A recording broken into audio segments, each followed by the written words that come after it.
Hey, what's up, everybody? Welcome to the GetFPV live stream here today in December. Happy holidays, everybody having a good time, I hope, getting ready for a little bit of holiday celebration. We're here still busy at GetFPV shipping orders, but I wanted to get a chance to hang out here with the online crew and talk to everybody here on Facebook and YouTube. And today we have a special guest. Many of you probably know Mr. Steele Davis. He's one of the most famous probably FPV pilots in the world. He's been flying FPV for a long time, and we wanted to touch base with him, see what he's doing. He's actually out flying right now with some friends out in the Atlanta area, and we're going to join up here with him live and see what's going on. So let me pull in Steele here. Woo! What's up, Steele? What's up? Yeah, how you doing, man? Pretty good. Just It out. looks nice. Looks nice out there. Nice day for flying. Yeah, I mean, it's like, I don't know, it was supposed to be 60 degrees, which is pretty good, but it's been a little windy. It's a little colder than I thought, and the sun is going down now, so it's getting colder. Nice. Well, what are you up to today? You guys are out flying with some friends. We wanted to get a chance to talk to you, see how you're doing, and what's new. Yeah, so I am out with a buddy that I met. Have I met you before, Ian? No, it's the first time. Okay, so I met a new person named Ian. Here, I'll just show you guys. Ian is on your left, and then that's Rusty on the right. Nice. Rusty. And Rusty, like, basically is he's the new FPV dad. He gets us out of the house. You always need some. Kevin was that guy, right? Yeah. Kevin was that dude. Yeah. You always need someone, yeah, who like pushes you when you're like don't really feel like it. You're like, I don't know if I want to go out today. It's kind of cold, and then Rusty's like, I'll be here.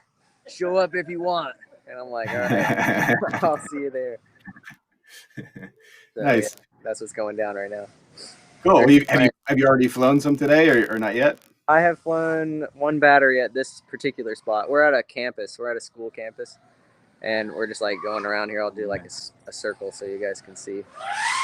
Probably a pretty nice spot to fly. Like nobody's there right now, right? I mean, school's closed and everything. Yeah, there hasn't been any. There's been like one or two soft targets coming out of the woodwork every once in a while, but nothing too crazy.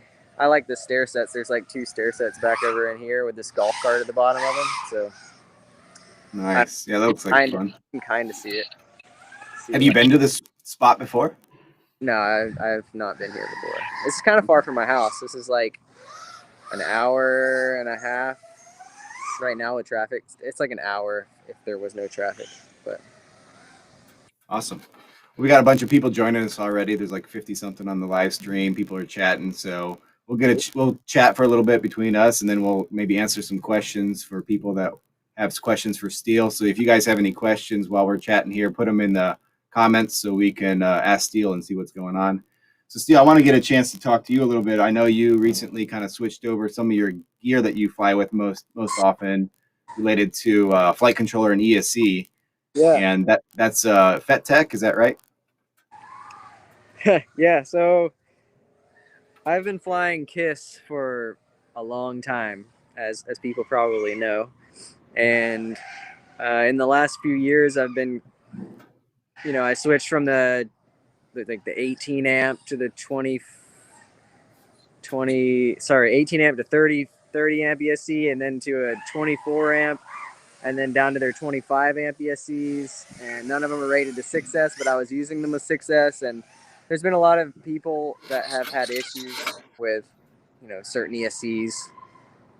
I don't know. Like, I don't have any issues personally, but that's kind of the reason why I end up switching gears sometimes, is because if it only works for me or a very small percentage of people out there, then it doesn't really make sense to promote it, I guess, if that makes sense. Yeah, no, I get it.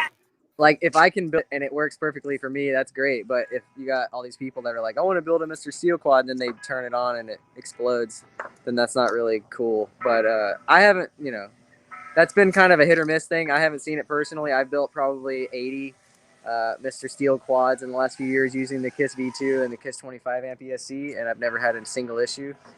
But apparently people do have issues. So right when Fettec came out about 2 years ago, or actually it was a year and a half ago now, Felix, the guy that basically made all the KISS stuff, made his own company called Fettec, and I'm very I like Felix. So I'm like, Felix, what are you doing? And he sent me some prototype stuff, and I've been testing on and off, but it just hasn't ever been something that I felt like I was gonna need to switch to, because Kiss always had this like special feeling that I can't replace. That's why I don't fly Betaflight, and I always fly Kiss. Right. Anyways, long story short, the 45 amp is doing it for me. At least, like, it's not exactly like Kiss, and it still uses Kiss ESC, or it still uses Kiss FC firmware, but the ESC is running a completely different firmware. But yeah, I don't know. It flies really well, and I've been flying it for a while, and it seems to be a little bit more reliable in a sense of like new people building stuff. So, and it's also rated for 6S, even though everything that I fly is always rated for 5S, and I'm flying it on 6S. So, yeah. So the 45 amp Fettec is kind of what I've basically been switching to, as far as, I still fly Kiss. I have a couple Kiss V2 quads and a couple Kiss 25 amp ESCs, but I am like in the process of making Fettec my go-to ESC, just because I feel like it's a little more future-proof, I think. Not saying that Kiss isn't making new things, but Fettec seems to be making things a lot faster and a little bit more involved with the hobby, I think, is really where I'm getting at. Yeah. I mean, I know you've been involved for a long time with Felix, kind of the guy behind all the Kiss stuff. Is that right? Yeah. Chad Nowak got me hooked up with Felix before Kiss FC was even a thing in like 2015, and I've been friends with Felix, the guy that created Kiss.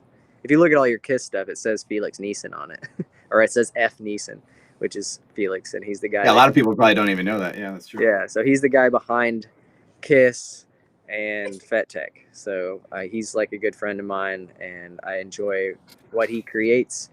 And he listens to me as far as like feedback on different ESC firmwares and different issues, or how certain things fly, and we're able to make stuff great. Like I would say Chad Nowak and myself were a large portion in making sure that the Kiss FC got rid of all its bugs, even though Quad Mover was also a huge thing in that. If anybody knows who he is, he's a super crazy line of sight pilot from Germany.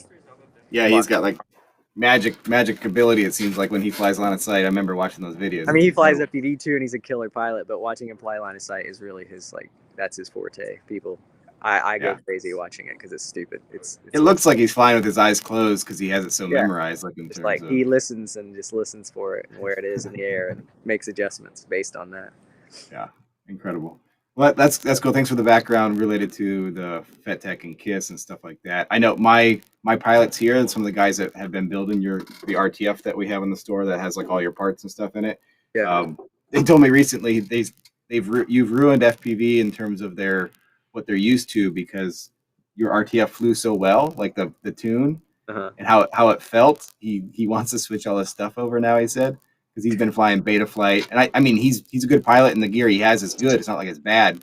But he just says, like, by putting your tune on it and your settings, he said it was out of the box, like, awesome. So that was good to hear from like another pilot's perspective for the first time flying your build, essentially.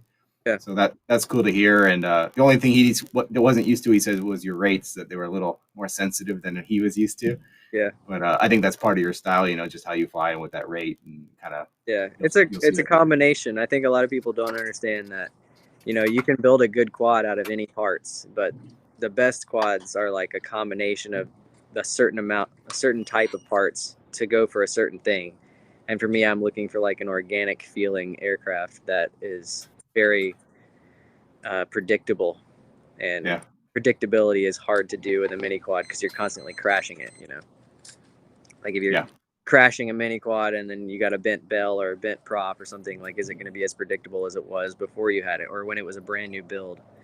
In my setup, I've been flying basically the same setup for I've been going after the same thing since I started flying mini quads, but I've had a setup that I've been comfortable with for like the last 5 years.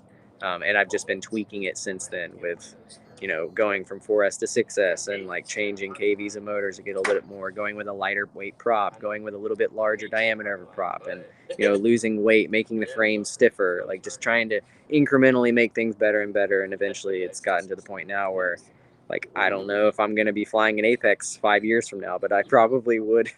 I would assume that that wouldn't be the case. But you know, you have with digital and stuff coming into the market, it's also, you know, there's a market for that as well, and there's a place and a time for that. But I still prefer analog for most circumstances. And as far as, you know, huckability and reliability, the way that I've got my motors set up, it's funny. So I'll give you an example. Sure. I've been prototype testing motors for like, so basically when the say the V2 Steels come out, I was immediately prototype testing for the V3. So when the V3s came out, I was immediately prototype testing for the next motor. And I've been prototype testing for now, I don't know, over a year. And it's gotten down to like the nitty gritty of like little tiny incremental things. And I won't give you the exact details, but I'll tell you. So I tested a motor today that was a V3, exactly like my motor that I have now. Same bell, same everything, except we changed the diameter of the winding by 0.03 millimeters. Mm-hmm. And Yeah. I don't like it. Literally, that's it. Same KV, same everything. You're like Just you're like the princess. You're the princess in the pea. You know, you have a little something underneath your mattress, and you can feel the difference where nobody else can. Yeah, maybe it's weird. Like I flew it, and I could tell you immediately that it felt more like a 2207 than my 2306. And all it was the only thing that was changed was the diameter of the winding. And I'll show you just so you can see, because it's ridiculous. So these motors right here, the only difference is the winding is 0.03 millimeters thicker than the standard one, and I don't like it. Gotcha. So it's not about like, oh well, your motors suck on like this, or why do you charge? I get a lot of people all the time. They're like, why do you charge so much for your motors and compared to these other companies? And it's like, well, we're a smaller motor company. There's a lot of R&D that goes into it, and there's a lot of things that you have to, you know, get together to make this motor feel as good as it should. And you know, I'm just going after a formula that works really well for me. So, you know, that's kind of what it comes down to.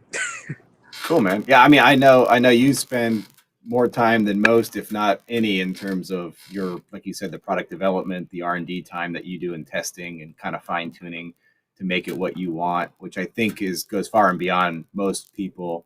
You know, many people would just be happy with a motor after one revision, but I know that you, like you said, you kind of fine tune it, and that's why it's special for people that if they want to mimic what you're doing, and by the time you make it available, they know that you spent, you know, hundreds of hours testing it yourself and that you really believe what it is.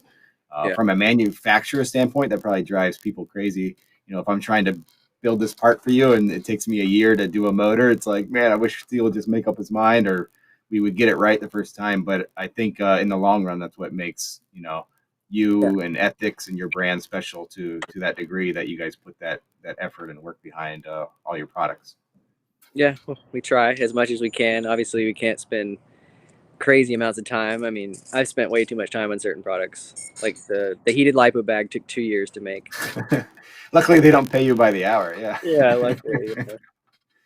So yeah, some products are amazing, and some products don't end up. You know, there's a lot of products that don't even make it to market because we make it and we're like, this is going to be awesome, and then, you know, 6 months goes by and you get the third or fourth prototype revision, and you're like, this is not worth it. It's not worth the time of a year more of this to get something that's like marginally even close to what I thought it was going to be. So yeah, I mean, over the years, you must have you had some products that you worked on that never saw the light of day in terms of, you know, public product? You don't have to say what they are, but has that ever happened to you? oh yeah. Yeah, I mean, I think a lot of people don't realize that a lot of what we see, there's even more that people don't see, that in terms of coming to the market. Yeah. And there's a lot of hours that go behind products that just never maybe pan out for, like you said, maybe it just doesn't make sense in terms of the market, or you end up going down a path and you realize it just isn't going to work for the price that it needs to be, that type of thing. So Yeah, I appreciate it from the product standpoint, because I know, you know, the work that goes behind it, and I know how much time that takes. Yeah, the price thing is hard because you got to make it affordable, and if you put all this time and effort into it, it's like, well, can we make it affordable, or is it just going to have to be this price, and are people going to pay for that price? Like, is it worth it? Is the R&D worth that much? And sometimes it doesn't make sense to do it, so it's just like, all right, well, we'll make one for me, And then when people start freaking out and want it, then we might revisit it. But I've had many products that have gone that way, where I made a product specifically just because I wanted it, and it didn't end up making sense to make. And then people are finally like, I want that. Like the ethics bag, for example. Yeah. I just got a think tank bag and put an ethics logo on it, and then everyone was like, I want that bag. And it's like, well, shit, now we got to make it. Yeah. Well, I wanted to show people that they get a chance to see this quad that we've been talking about to some degree, that you're flying, the analog quad with the Fettec gear. We have it for sale right now in GetFPV. This is built to spec, exactly to what Steele flies. It uses your program in terms of tune and settings and everything. So Yeah. if you guys are interested, go ahead. I was just say it's in stock right now. So if that's something you guys are interested in and you don't want to build it yourself and you want one ready to go out of the box, they're here on GetFPV. Just search Mr. Steele and you'll find it. Yeah, so these are like identical to the ones that I was building last year, except they're not built by me, and I don't charge the $300 premium to build them myself. Like that, I remember like I put some up for sale a year ago. I put one up, and I got so much, people were like, oh, I want one, and it just got out of control. That's why I ended up building like 60 of them.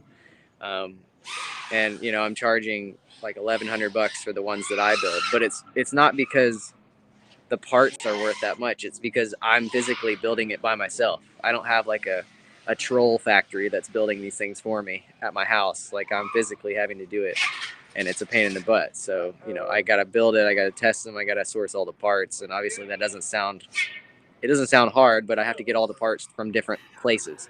Yeah, I think you do 5 or 10, you say, okay, that's doable, and then you start talking about 50 or 100, and it becomes way more time than makes sense for one person usually. Yeah, so I understand. So that's where basically we work together to make these things essentially like as close to the fact that it's basically the same exact thing built down to the T, except my physical hands aren't touching it, and it's significantly cheaper.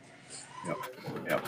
Awesome, man. Well, I really appreciate you making that available so the public can have at it if they want it, and it's on GetFPV for those of you who want it. Steele, why don't we get a chance real quick to talk through maybe some of these comments I'm getting here on the chat, and we can see what people are talking about. And then we also want to get a chance to see you fly. Are you still up for flying a pack and letting us piggyback on and watching what you do? Okay, cool. All right, let me see. Let me scroll up here. Someone's asking about the DJI system. I know you've flown them. Someone was asking how you're feeling about it in terms of digital, I'm assuming. Fucking no. Oh. It freaking saved. Hold on. Show. The boy smacked a pole. What happened? It saved the lens. He hit a pole or something, like a building with a GoPro. Nice. So you were asking about. Sorry, rephrase the question. Sure. That Shane Duggar was asking, how are you feeling about the DJI system? Oh, okay. Now that you've flown them a little bit. Yeah, so I've flown it. The best possible scenario for me is DJI with Tracer, and it gives you like the lowest overall latency. And I can't see myself like switching to it completely for like full-on freestyle rig, but I probably like what I have it built for is if I'm doing commercial gigs, like if I go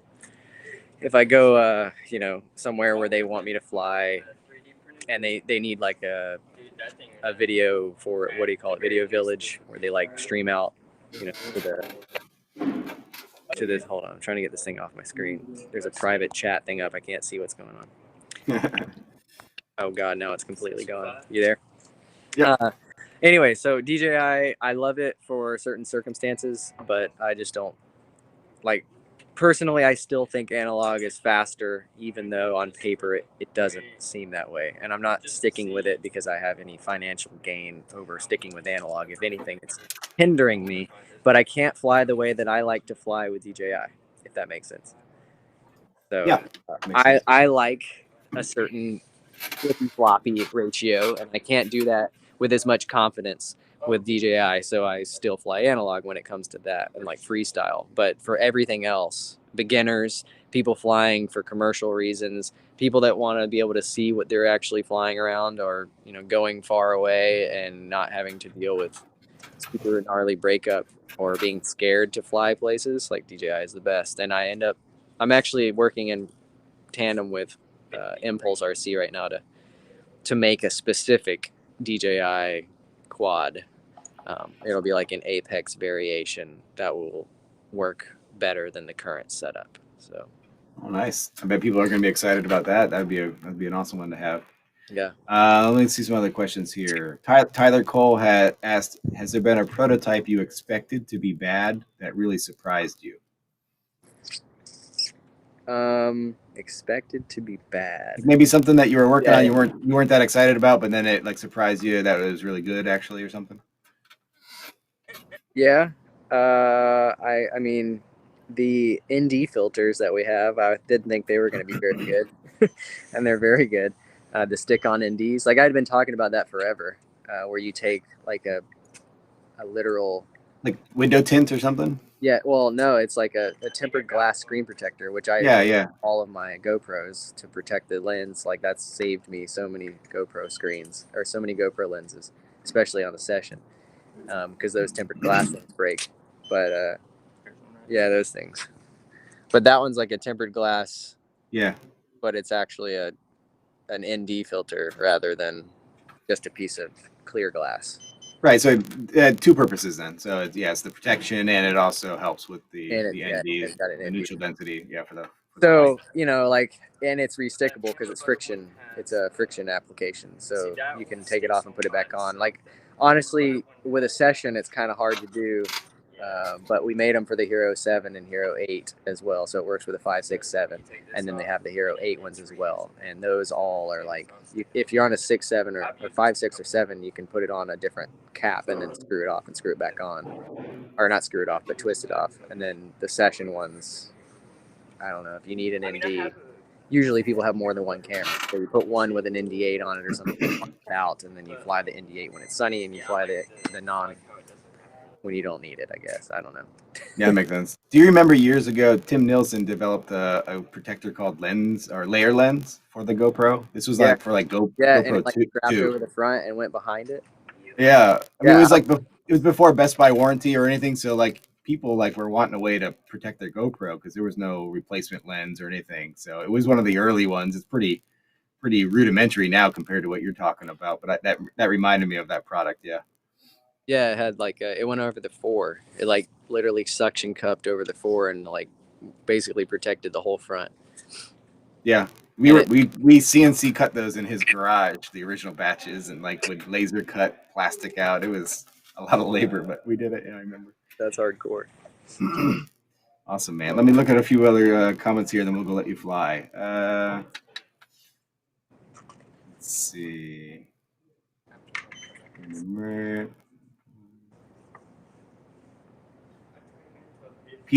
Peter says, I bought his build and I put it together myself. It was my first build getting into FPV. Nice job, Peter. Not the easiest build, probably. No, that's a hard build to do. even my experienced builders say, man, these take a while to put together. Yeah. Chandler says ethics props rock. They're my go-to. It's weird. It's funny when I go out to places, I see green straps and I see watermelons or peanut butter and jellies. That's like the standard. That's like the standard at any flying. I mean, it's not all the places, but I see it a lot. And yeah, you're a trendsetter. Yeah. Yeah, or I see a lot of S4s actually. Yeah, I see lemon lime a lot. David Andrews says hi. What's up, Steele? What up, David? Shout out from China, man. China.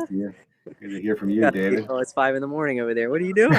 He must be up working out or something. What are you doing? Wood FPV says, Steele, what's your take on shark bite? You had a chance to try that out yet?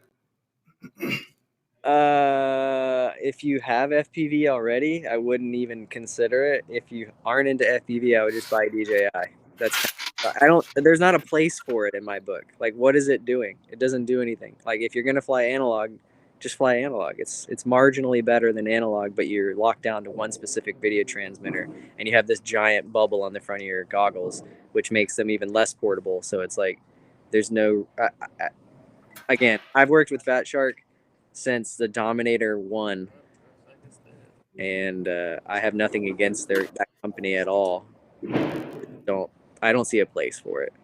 Yeah, I think there's a. I mean, with DJI as a digital option, it makes it tough. Certainly, there are a few differences between the two systems of how they handle like the signal and the degradation. I've noticed, and then also maybe the bandwidth of how much they take within a 5.8 gigahertz band compared to DJI. So I think there's a few trade-off benefits, but it's up to you as a user if you see that as enough benefit to go for Well, it. you are locked down to one video transmitter as of right now too. So if you there's two now. There's the smaller one too that just came out. I don't know if you saw that.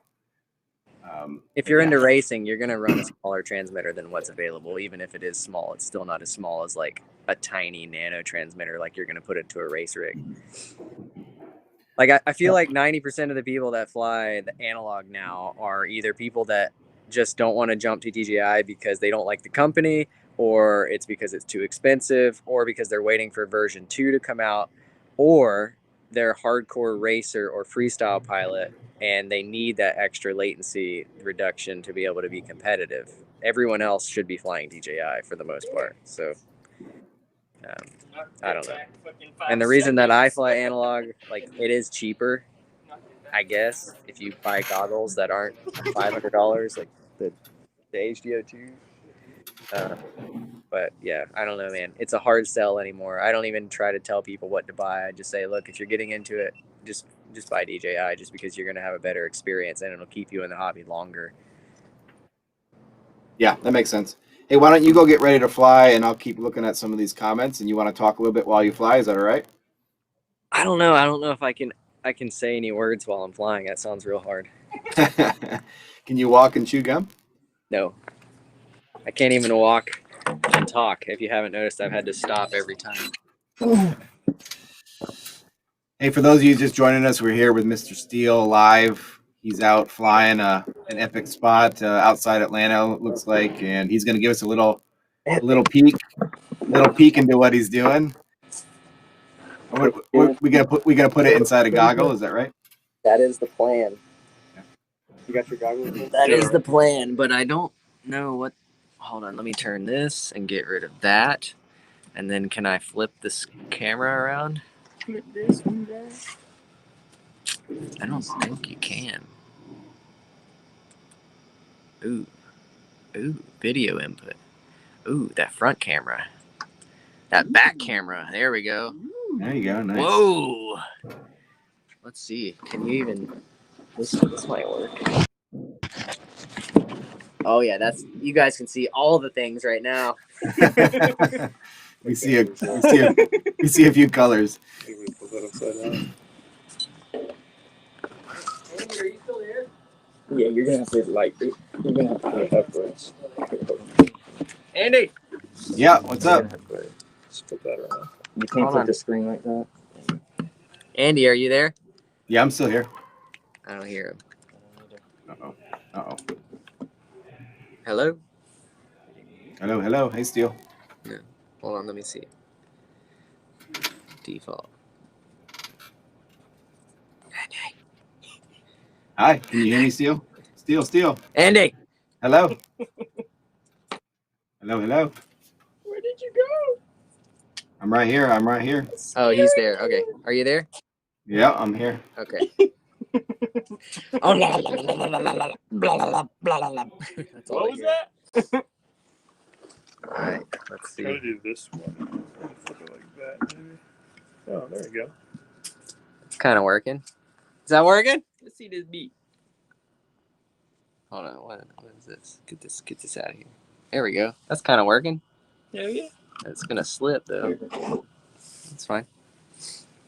I mean, maybe stab that on the bottom so it doesn't. I mean, I don't know. We'll see. It looks like it. Here, let me put it up on my phone and see what it looks like. Or pull it up on yours. Yeah, there we go. Oh my god! Can you see anything? I haven't pulled it up yet.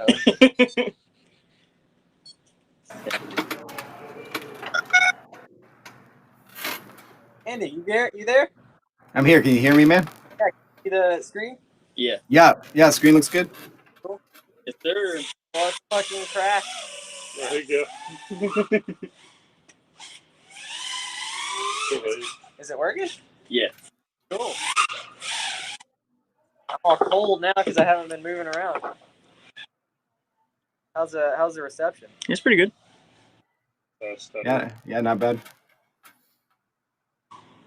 It's What? just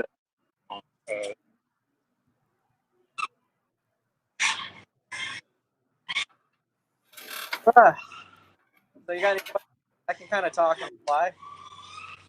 Yeah, go ahead and talk. Why don't you talk a little bit about when you're flying a new spot like this? What do you usually do? Like, what's your process?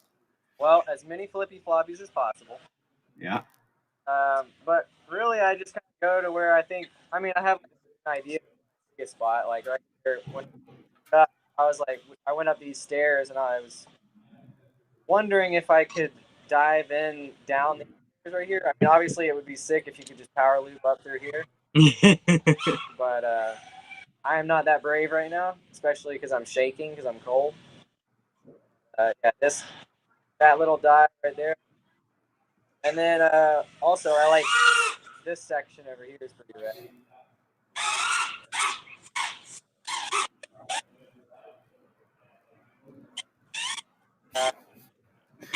All part thing over here that kind of makes this going down the stairs scary. So, trip down these stairs, golf cart.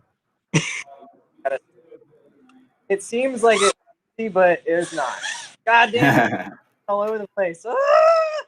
Oh, that was awesome, man. Way better than I could have done, even while talking.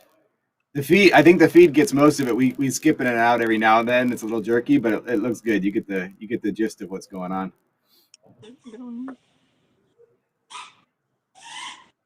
How cold is it there right now today?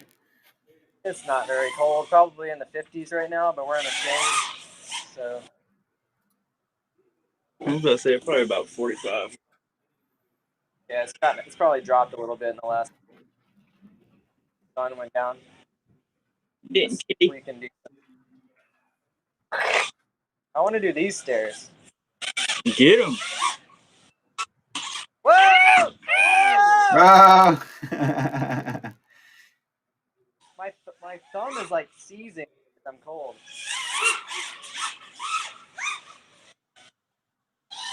Yeah. All right.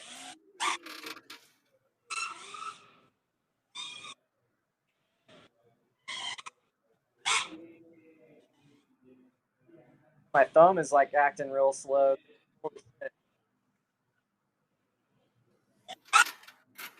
Yeah, it's a little jittery. I don't know if it's just because the stream trying to go at the same time, but Yeah, I think it is because it's not jittery? jittering here. What's jittery? On your screen, it looks like it's going just like the goggle. That video. it might just be the connection between whatever cell tower you're doing right now and us, between us streaming it. We can still see it flying. It's pretty cool. Wow. Did you just wall tap that? Is that what happened? Yeah, I was trying to like this particular quad doesn't have the plastics on it, so it doesn't wall tap as. Yeah, it's in that carbon. Yeah, like I don't know. It's not. It's not.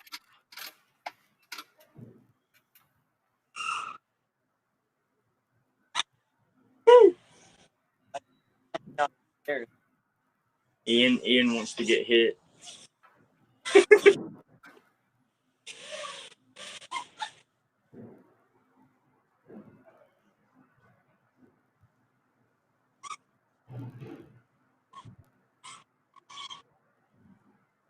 Still going. That battery must be hurting by now, no? I mean, it says 1,000 milliamps, but I don't believe it.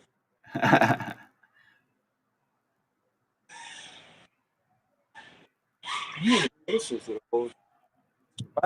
little holes in between. Oh God!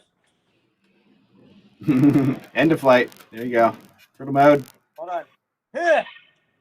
What? I'm like on the stairs. Yeah, all you are. Hit that. You're on the stairs. There we go. He's the most floppy. Rubik's Cube out the window. Nice. I still got that. We'll call Nice it. flying, man. Yeah, why don't we get back on the stream for a minute? We'll say we'll wrap up some questions here and then take off. Thank you. Appreciate everybody joining us, man. Let me look through a few more questions before we go. Someone's asking Tracer Tango. Tracer Tango. Last. Oh, thank you. Yes, sir. Welcome to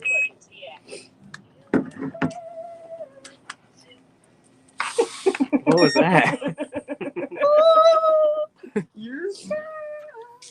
Steele, someone was asking. Chandler's asking I can't the hear difference. you yet. I think when I switch cameras, it decides that it doesn't like to do anything. Hello. You there, bruh?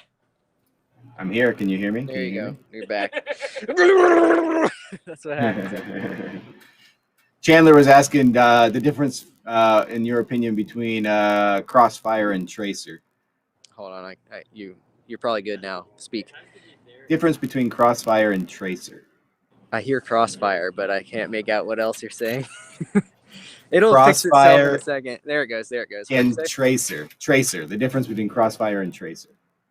Oh, Tracer and Crossfire. Yeah. So I have flown Crossfire for a while, and when they came out with like a 150 hertz thing for a while, that was like extra fast. I think it reduced the latency from 50 hertz, and then you go up to 150 hertz, and it becomes even faster. I don't know the exact latency, but I think on 150 hertz is between 7 and 14 milliseconds of latency. And obviously on a 900 megahertz system, you're a little bit less of bandwidth, so you only have like 900 megahertz to 935 megahertz or something to hop between, where on 2.4 you hop between 2.4 and 2.5 gigahertz, so you have 100 megahertz to hop between. I don't know. Anyways, long story short, there's more stick resolution on Tracer and lower latency, so it's like an average of 3 milliseconds overall at 250 hertz, and there's more stick resolution. So it just, to me, it feels a little bit more confidence inspiring than Crossfire does, but it only works in closer ranges. So if I were flying like DJI or something and I wanted to go explore and go super far away, then I probably would fly Crossfire, which is what my DJI setups are. They're mostly Crossfire. I have a Tracer rig and it flies really well, and it's very close to the low latency of the analog stuff, but with Tracer and analog, it's just like unbeatable as far as the confidence I have in the link and the video.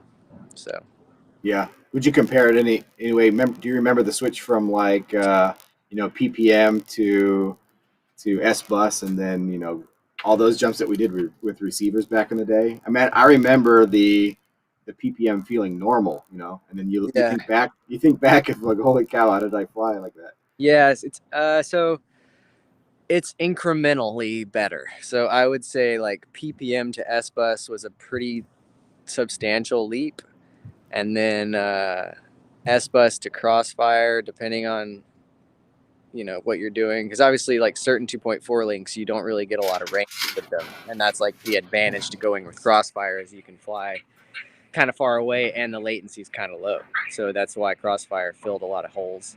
And then Tracer is basically like a very robust 2.4 link with diversity receivers that has like a good antenna choice, like as far as like being able to have two, essentially they are immortal T's. You can have two of them. I mean, there's a bunch of antennas, but the ones that I use are immortal T's, and you run one in a vertical polarization and one in horizontal, and you get the best of both worlds as far as having like range like you would with Crossfire for the most part, and then also the low latency and a consistent latency, like where Crossfire will switch between 50 hertz and 150 hertz depending on how far away you are and the link quality.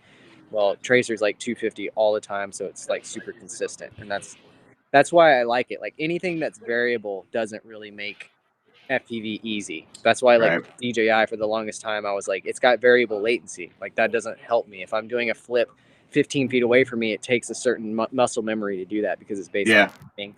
And then you go like behind a building and you do another flip and you got 10 extra milliseconds of latency, and like you can fly around that, but for someone like me that needs it to be consistent all the time, or as consistent as it can be, it makes it a little bit harder. Yeah, that's a good point. I mean, I think that kind of talks a lot about what, FPV in general has been striving for over the years. Is just that reduction of latency across the board. I mean, you Yeah. talk about control links part of it, your video links part of it, even your ESC and the protocols, between flight controller and stick inputs, all that's part of the latent. We're trying to get down to shortest period of what your brain interprets to what you tell the quad to do and what the quad does in between. You know, Yeah. the shorter that time is, the better the quad's going to fly, just because there's no delay in between what you're telling it to do and what it's doing, and even what it's doing without your input, just in terms of the flight controller and stuff like that. Yeah. And So if you I can tell the difference between D-Shot 2400 and D-Shot 1200, or one shot, or not one shot, one Pro wire. shot? One wire. Okay. So one wire is essentially D-Shot. There's people at the bottom of the stairs, by the way. Ian, you good? Okay. Anyways, yeah, like D-Shot 2400 is the fastest ESC protocol that's out there, and one wire is supposedly like equivalent to D-Shot 600, which is 3 times slower, but only requires one wire, or 4 times slower. Sorry, because it's like D-Shot 2400, but because it's on one wire, it has to go to each ESC, so you technically divide that by 4. Is from what I understand. So I don't know. I think I can definitely tell a difference between D-Shot 600 and D-Shot 2400 on the ESC protocol. And, people always ask me, like, why don't you run one wire? And it's like, well, because I don't need to run one wire. There's no reason for me to run one wire. And then the other reason is because I can tell a difference in latency. So Nice. Yeah, thanks. Well, hey, I think we'll wrap it up here, Steele. I really appreciate you hanging out with us and showing us a little bit of behind the scenes on your kind of fly day and what you're doing hanging out. For those of you who joined us who are interested in Steele's quad, those are available on GetFPV right now. This is the Apex build with the new Fettec gear inside. So those are in stock on GetFPV right now. This is the same build that Steele was just flying, essentially, and we got those available. Thanks, Steele, again. I really appreciate it. I'll go let you get a few more packs if you want, and then I know you got to head home soon. So thanks for taking the time and hanging out with us. That was awesome. We'll have to do it again soon. yeah, well, thank you for having me. See you guys. All right. See you, everybody.